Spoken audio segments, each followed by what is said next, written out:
और ऐसे में आप देखिएगा कि परिस्थिति कुछ अनहोनी न हो जाए, इसके चलते ये डैमेज कंट्रोल किया जा रहा है इस तरह से कह के। और चिराग पासवान तो बार बार नरेंद्र मोदी के विकास मॉडल को स्वीकार कर रहे हैं, बोल रहे हैं कि उनसे बेहतर कुछ हो नहीं सकता है वो। रवि उपाध्याय जी, लेकिन एक सवाल यहाँ बिहार वासियों के जहन में उठती है कि 32 वर्षों से रामविलास पासवान ने बिहार की राजनीति की, 6 प्रधानमंत्रियों के साथ उन्होंने कामकाज किया, 9 बार चुनाव जीते, 11 बार चुनाव लड़े, कई बार Guinness book of world record में एक बार उन्होंने नाम भी दर्ज कराया। ऐसे में चिराग के पास क्या रामविलास पासवान का कोई मॉडल नहीं है? बिना मोदी नाम के काम नहीं चलेगा क्या चिराग का? और साथ ही 2014 से वो जमुई लोकसभा सीट का प्रतिनिधित्व कर रहे हैं, कोई अपना काम गिना देते? नहीं, देखिए चिराग पासवान देखिए युवा है और उनके पास विजन भी है। उनका अपना कोई काम ही नहीं है, मैं जमुई से आता हूं। नहीं, अब वो तो आप बताइएगा क्या उनका काम है नहीं है, लेकिन वो युवा है और उनका भी एक विजन है और उस विजन के तहत वो काम कर रहे हैं। और वो ये नहीं है कि 2020 देख रहे हैं, 2025 2030 की भी तैयारी में वो हैं और वो उस लिहाज से वो वर्कआउट कर रहे हैं। और वो पूरा अपना, उनका लगता है जिस तरह से उनका जो एक्शन है अभी, वो उससे लग रहा है कि वो कुछ आगे की राजनीति के लिए वो अपने आप को तैयार कर रहे हैं और पार्टी को तैयार कर रहे हैं, ये हमारी समझ में है। रवि उपाध्याय जी, लेकिन जो राजनीति के जानकार हैं उनका तो यही मानना है कि सिर्फ ब्रांड मोदी के नाम का इस्तेमाल कर रहे हैं चिराग पासवान, ताकि अगर कुछ खास ना कर पाए विधानसभा चुनाव के नतीजों में तो एनडीए में वापसी का रास्ता साफ रहे। साथ ही पता है कि जो चिराग पासवान का अपना नाम है, पिताजी का जो काम है, उस पर खास कुछ मिलने वाला नहीं है। मत प्रतिशत भी हम देख रहे हैं 2005 से लगातार घटा है, पहले 11 फिर 6 और अब पिछले 2015 विधानसभा चुनाव में सिर्फ 4% मत मिला इनको।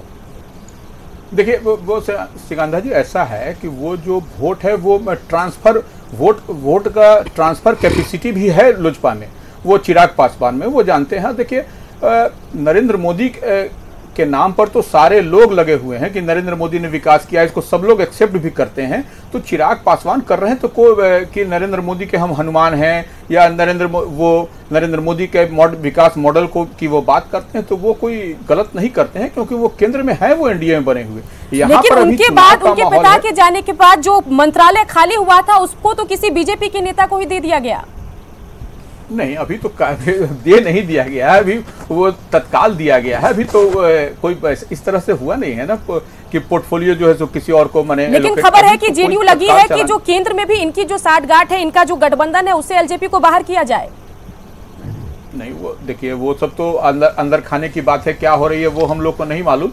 लेकिन हाँ, यह बात निश्चित तौर पर है कि इस बार के विधानसभा चुनाव में चिराग की पार्टी, लोक जनशक्ति पार्टी, कुछ न कुछ आप देखिएगा कि जो भारतीय जनता पार्टी के, आप उसको हमारे कहने की बात नहीं है, वो सिर्फ आप देखेंगे कि जो भी बागी उम्मीदवार हैं, वो कल का जो अमित शाह जी का जो बयान आया कि चुनाव के बाद में उन्होंने खारिज नहीं किया है कि हम लोग जनशक्ति पार्टी से अलग हो जाएंगे या अब हम लोग गठबंधन, तो उस पर उन्होंने खुला मैंने ओपन स्पेस रखा है वो कि वो चुनाव के बाद में हम उनको साथ में रखेंगे नहीं रखेंगे वो। जी बिल्कुल, न्यूज़ 18 बिहार झारखंड के साथ या हमारे नेटवर्क 18 के जो ग्रुप है उसके साथ भी बातचीत हुई अमित शाह की, जिसमें उन्होंने साफ कहा कि चिराग को लगातार मनाने की कोशिश की गई, नहीं माने चिराग, ज्यादा सीट की मांग कर रहे थे, इस वजह से बात नहीं बनी और उनके साथ हमारा कोई सरोकार नहीं है। बिहार में मुख्यमंत्री का चेहरा जो है वो नीतीश कुमार ही है, चाहे जिस भी पार्टी को, चाहे जेडीयू को ज्यादा सीट आए या बीजेपी को ज्यादा सीट आए। तो जो मुझे समझ है बयानों की, उस हिसाब से देखा जाए तो मैसेज साफ है।